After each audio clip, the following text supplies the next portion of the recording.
Hello everyone, welcome back to my channel and I hope that you're all doing very well. So in today's video, we'll be discussing a poem written by Vasa Miller that is dramatic monologue in the speaker's own voice.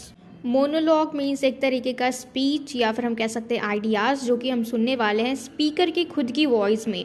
और वो कौन है? वासा Miller. और इस poem में जो भी वो बोलती हैं वो अपने एक्सपीरियंस के थ्रू बोलती हैं। तो इस पोएम को हम शुरू करें उससे पहले हम इस पोएट को जान लेते हैं। She was born in 1924 and died in 1998। तो इनका जन्म हुआ था 1924 में और इनकी मृत्यु हो गई थी 1998 में। And she was born with cerebral palsy. तो यानी ये भी डिसेबल्ड थी। सेरिब्रल पाल्सी के साथ ही इनका जन्म हुआ था, यानी बचपन से ही इनको ये डिसऑर्डर था। ये एक तरीके का डिसऑर्डर है जिसमें कोई भी इंसान मूव नहीं कर पाता, वो खड़े होने के लिए, बैठने के लिए, मतलब एक स्टेबल बैलेंस को नहीं रख पाता। ठीक है, मतलब उनका खुद पे कंट्रोल नहीं होता। This is out of control, cerebral palsy. And her father encourage her to write on typewriter. ठीक है, उनके फादर जो हैं उन्होंने इनको एनकरेज किया कि ये लिखना शुरू कर दे टाइप राइटर के ऊपर। ये एक तरीके का मशीन होता है, ठीक है, जिसमें सारे अल्फ़ाबेट्स होते हैं। And in this poem she talks about the impact that disability has had on her in her adult life. She confronts it and talks about it openly. तो वो अपनी लाइफ के बारे में बताती हैं, उनका जो डिसेबिलिटी था, ठीक है, वो किस तरीके से असर करता था उनके ऊपर जब वो एडल्ट थी। तो इन सारी चीज़ों के बारे में ये ओपनली हमें बताती हैं। Miller begins by observing how disability is like a stigma on the disabled person who is treated as a time bomb ready to explode। तो वो इस पोएम को शुरू करती हैं। अभी हम देखो बैकग्राउंड समझ रहे हैं इस पोएम का, ठीक है, उसके बाद हम स्टैंजा वाइज पोएम को समझेंगे, लाइन वाइज। तो मिलर जो है वो बताती हैं कि किस तरीके से डिसेबल्ड लोगों को एक स्टिग्मा माना जाता है और उनको एक टाइम बॉम्ब की तरह ट्रीट किया जाता है जो कि बिल्कुल तैयार है फट जाने के लिए। People shy away from a disabled person just as they would maintain their distance from a time bomb।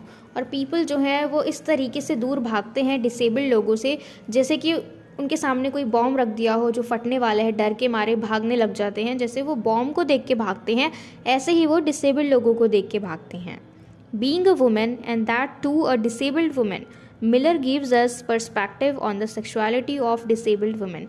अब वो कहती हैं एक तो वुमेन है, उसके बाद वो डिसेबल्ड वुमेन है, क्योंकि देखो अगर हम कंपेयर करें मेल और फीमेल में तो पहले ही सब लोग क्या समझते हैं कि फीमेल जो है वो वीक है, ठीक है, और जो मैन है, जो मेल है वो स्ट्रॉन्ग है। एक तो वो वीक है पहले से ही, ठीक है, लोग क्या समझते हैं सोसाइटी में कि वुमेन जो है वो वीक होती है और उसके बावजूद वो डिसेबल्ड है, यानी वीक भी है और डिसेबल्ड भी है। इसमें वो स्पेशली क्या बताना चाह रही है हमें, सेक्सुअलिटी ऑफ डिसेबल्ड वुमेन। तो ये हमारा टॉपिक होगा, मेनली हम इसी के ऊपर बात करने वाले हैं। She talks about how these women are denied their sexuality and their yearning for companionship is seen as unwarranted। तो वो बताती हैं कि जो वुमेन है वो किस तरीके से सेक्सुअलिटी के लिए डिनाइड कर दी जाती हैं, ठीक है, यानी एक तरीके से हम उनको देख के ही बता देते हैं कि नहीं इनका तो ऐसा कुछ नहीं होगा, ठीक है। तो इस तरीके से तो वो लोग हम कह सकते हैं कि वो तड़पते हैं एक कंपेनियनशिप के लिए, और क्योंकि उनको किस तरीके से देखा जाता है, इनसपोर्टेबल। उनका जो भी कंपेनियन होगा, जो भी साथी होगा वो सपोर्टेबल नहीं होगा, ठीक है। The poem ends with an observation that those who consider themselves able also finally utter to their graves and lie in coffins where they are unable to mask their disability brought on by old age and lie crooked rather than straight। ये जो poem है ये किस तरीके से and होगा कि इसमें हम देखेंगे कि जो लोग खुद को एबल कहते हैं वो भी अपनी कब्र तक जाते जाते लड़खड़ाने लग जाते हैं। अब यहाँ पे देखो ये इस चीज़ को क्लियर नहीं किया गया कि कैसे लड़खड़ाते हैं, क्या वो बुढ़ापे से लड़खड़ाने लग जाते हैं, उनके पैर कपकपाने लग जाते हैं, या फिर उनको डर से, या फिर वो भी बाद में डिसेबल्ड हो जाते हैं। क्योंकि देखो टाइम के साथ साथ ह्यूमन बॉडी जो है वो डिटीरियोरेट होती जाती है, कुछ ना कुछ कमी आ जाती है, किसी की नज़रें कमज़ोर हो जाती है, तो टाइम के साथ सब कुछ हो जाता है, यानी कुछ ना कुछ कमी सब में आ जाती है। तो यहाँ पे पोएट जो है वो क्या कहना चाह रही हैं कि पहले तो वो खुद को एबल समझते हैं, यानी बॉडी वाइज वो लोग बिल्कुल परफेक्ट हैं, लेकिन जब ग्रेव पे जाते हैं, अपनी कब्र पे जाते हैं, शमशान में जाते हैं या फिर कॉफिन्स में जाते हैं तो वो भी कपकपाने लग जाते हैं, लड़खड़ाने लग जाते हैं। और वहाँ पे जब कॉफिन में वो लेट जाते हैं तो वो अपनी डिसेबिलिटी को छिपा नहीं सकते, क्योंकि तब तो शायद वो मर जाते हैं तो वो फिर कुछ कर ही नहीं सकते, उनके कंट्रोल में नहीं होता कुछ करना। तो ऐसे लोग जो खुद को एबल बताते हैं वो भी लड़खड़ाने लग जाते हैं अपनी ग्रेव पे जाने के बाद, अपनी कॉफिन्स में जाने के बाद। तो वो कहती हैं कि लोगों को ये सारी बातें धीरे धीरे समझ आ जानी चाहिए। तो ये हमारा बैकग्राउंड था इस पोएम का कि इसमें हम किस तरीके से देखेंगे जो वुमेन होती है, डिसेबल्ड वुमेन होती है, उसको हम देखते ही बता देते हैं कि वो लोग डिसेबल्ड हैं। तो जो टर्म ऑफ सेक्सुअलिटी है, वे ऑफ सेक्सुअलिटी है, हम उस चीज़ के लिए भी उनको डिनाइड कर देते हैं, देख के ही कह देते हैं कि नहीं, they are not able to do anything related to this. तो इसमें हम देखेंगे कि जो लोग हैं वो डिसेबल्ड को देख के कैसी बातें बनाते हैं, उनका क्या रिएक्शन होता है, उनको कैसे ट्रीट करते हैं और वो क्या क्या सोचते हैं। ठीक है, उन सारी चीज़ों को जानेंगे। तो अब हम चलते हैं, फाइनली हमारी इस पोएम को स्टार्ट करते हैं। I walk naked under my clothes like anyone else and I am not a bomb to explore in your hands. तो इस लाइन का क्या मतलब है, I walk naked under my clothes like anyone else, कि यानी वो कहना चाहते हैं कि जैसे सब लोगों ने कपड़े पहने हैं ऐसे कपड़े उन्होंने भी पहने हैं, और उन कपड़ों के नीचे उनका पूरा शरीर है जैसे बाकी लोगों के पास होता है, जैसे बाकी लोग अपने शरीर को यूज़ करते हैं, बिल्कुल सेम वे में वो अपनी बॉडी को यूज़ कर रही हैं जैसे कि बाकी लोग करते हैं।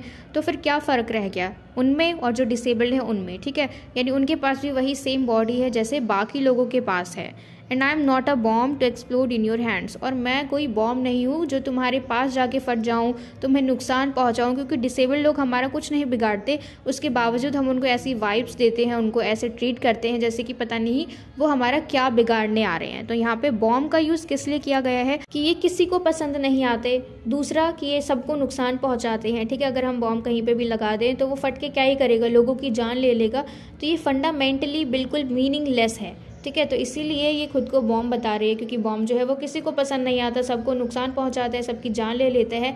लेकिन ऐसा ये कुछ भी नहीं करते, ये डिसेबल्ड लोग नॉर्मल पीपल के साथ तो ऐसे नहीं रहते। तो इसीलिए वो कहती है कि वो कोई बॉम्ब नहीं है जो कि हमारे हाथों में आके एक्सप्लोड हो जाएगी। मतलब अगर वो हमारे नज़दीक आ जाएगी तो हमारा कुछ नुकसान हो जाएगा, हमारी जान चली जाएगी, लेकिन ऐसा तो कुछ होने वाला नहीं है। Of course you are not thinking of holding me down but not holding me up. तो वो क्या कहती है कि भले ही तुम मुझे नीचे गिराने की नहीं सोचते हो, लेकिन तुम मुझे ऊपर उठाने की भी नहीं सोचते हो। यानी हम एक बिल्कुल ही उनको अलग ही कर देते हैं, बिल्कुल आइसोलेट कर देते हैं हम, क्योंकि देखो हम ना उनसे नफरत करते हैं, हम ना उनसे प्यार करते हैं, लेकिन अगर वो हमारे सामने आ जाते हैं तो हम मुंह बनाने लग जाते हैं। और अगर वो वहीं से चले जाए तो ऐसा थोड़ी कि हम बाद में उनकी चुगली करते कि आज मैंने ऐसे इंसान को देखा और मुझे बहुत बुरा लगा, मुझे उससे नफरत होती है, ऐसा भी कुछ नहीं है। ठीक है, ना ही हम उनसे नफरत करते हैं, ना ही हम उनसे प्यार करते हैं, लेकिन अगर वो हमारे सामने आ जाए तो फिर हम मुंह बनाने लग जाते हैं। Yet, sometimes I'd love to be eased from the envelope of sleep, stroked gently open.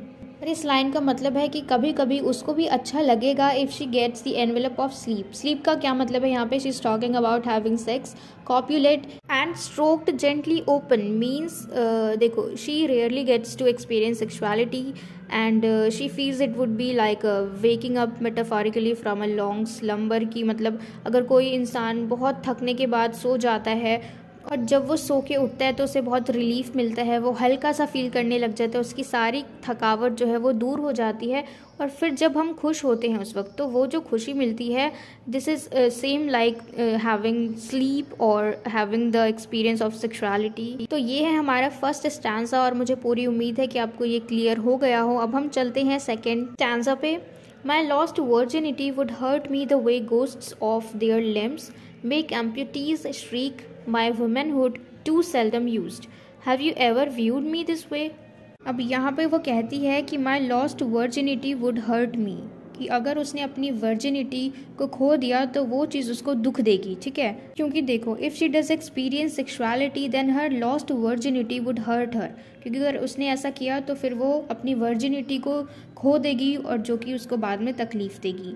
तो जो कंपैरिजन है यहाँ पे वो एक अलग तरीके से डिसेबिलिटी को दर्शाती है कि जो लोग होते हैं जो विकलांग होते हैं, ठीक है, और विकलांग होने के बाद अगर वो फिर से अपने किसी भी शरीर को खो देते हैं और बाद में फिर उनको और ज़्यादा दुख होता है कि पहले से ही वो विकलांग है, विकलांग होने के बाद भी उन्होंने अपने शरीर से कुछ अंग खो दिए, उनके जो कुछ शरीर के अंग है वो काम नहीं कर रहे, तो बाद में उनको और ज़्यादा दुख होगा क्योंकि वो पहले ही विकलांग थे और अब उन्होंने और चीज़ को भी खो दिया, जो उनके शरीर के अंग थे उन्होंने उनको भी खो दिया।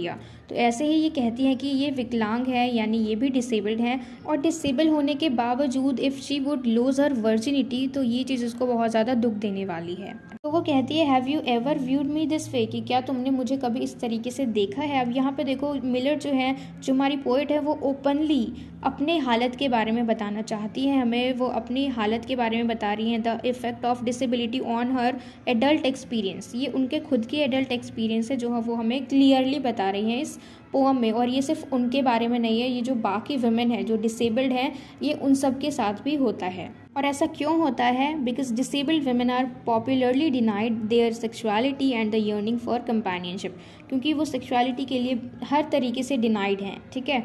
लेकिन उनको भी कोई चाहिए, उनको भी कोई कंपेनियन चाहिए अपने साथ रहने के लिए, तो वो लोग तड़पते हैं इस चीज़ के लिए।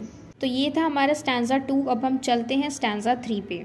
No, none of you ever have. I'm either a monster in search of a horror movie to be in, or else I am a brain floating with a body whose sides I must gingerly touch while you glance discreetly away.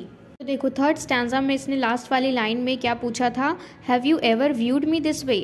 अब यहाँ पे fourth stanza में वो खुद कहती है कि no none of you ever have, नहीं तुम में से किसी ने भी मुझे ऐसे नहीं देखा। आई एम इधर अ monster in search of a horror movie to be in. अब यहाँ पे वो क्या कहती है, क्योंकि देखो जो भी हॉरर मूवीज़ होती है उसमें जो मॉन्स्टर्स होते हैं, फिर जो विलन होते हैं, वो ज़्यादातर डिसेबल्ड वुमेन ही होती हैं उसमें, ठीक है। यानी मतलब उनके जो शरीर के कुछ पार्ट है वो काम नहीं कर पाते, लेकिन वो विलन होती है, उनका जो माइंड गेम होता है वो बहुत ज़्यादा स्ट्रांग होता है। तो इसलिए वो क्या कहती है अपने आप को कि आई एम इधर अ monster in search of a horror movie to be in, और एल्स, या फिर I am a brain floating within a body whose sides I must gingerly touch while you glance discreetly away.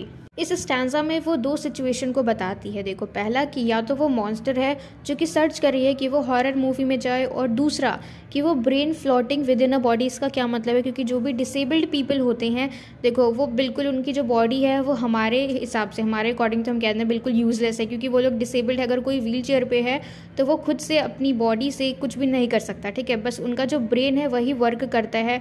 और जो monsters होते हैं वो किस लिए उनका दिमाग वर्क करता है, हर बुरी चीज़ों में, ठीक है। तो यही वो बताना चाहती है, या तो वो मॉन्स्टर है और या तो एक ऐसा डिसेबल्ड पर्सन है जिसके लिए सिर्फ उसका दिमाग ही काम करता है, पूरी बॉडी जो है वो यूजलेस है, और उसका माइंड कैसे काम करता है हर नेगेटिव चीज़ में, बुरी चीज़ में, ठीक है, एक विलन की तरह।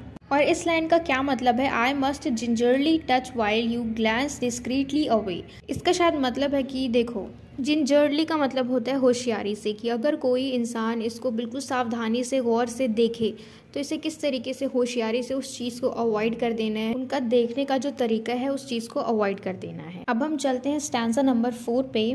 Sometimes when you here it go bump it gives you a nasty shock, after which you insist I am glued to my flesh like a fly in a paste pot. Maybe you think everyone is that, or a delicate lady in a dirty style mincing on tiptoe. देखो यहाँ पे ये ऐसा क्यों कहती है कि I am glued to my flesh, कि मतलब मैं मेरी फ्लैश से चिपकी हुई हूँ। फ्लैश का मतलब उसकी बॉडी में जो भी मांस है, हड्डी मांस है, इन सारी चीज़ों से वो चिपकी हुई है। क्यों? क्योंकि जो पोइट है वो कहना चाहती है अगर कोई भी मर्द है, ठीक है, if some man desire a disabled women they want her only sexually. तो मतलब अगर उनको कोई चाहता भी है अपना बनाना तो किस तरीके से, सेक्सुअली, ठीक है। तो इसीलिए वो कहती है कि जो उसकी बॉडी है वो एक तरीके से फ्लैश है और उसकी जो आत्मा है उसमें चिपकी हुई है, यानी उसका जो मन है उससे किसी को लेना देना नहीं है, only body. And many man denied the dignity of disabled women, and so many man, यानी जो मर्द लोग हैं, जो आदमी है, वो डिसेबल्ड वुमेन की डिग्निटी को नहीं मानते, उनको देखते ही नहीं है, ना उनकी इज्जत करते हैं, ठीक है। तो I am glued to my flesh like a fly in a paste pot, ऐसा क्यों कहा गया है? क्योंकि जो फ्लाई है अगर वो पेस्ट पॉट में चिपक जाती है तो वो कुछ कर नहीं सकती, वो सिर्फ फड़फड़ाती है, ठीक है। तो ऐसे ही ये भी है, may be you think everyone is, और ऐसा लगता है कि तुम शायद सोचते हो कि सब ऐसे ही हैं, यानी जो भी डिसेबल्ड है वो भी सब ऐसे ही हैं।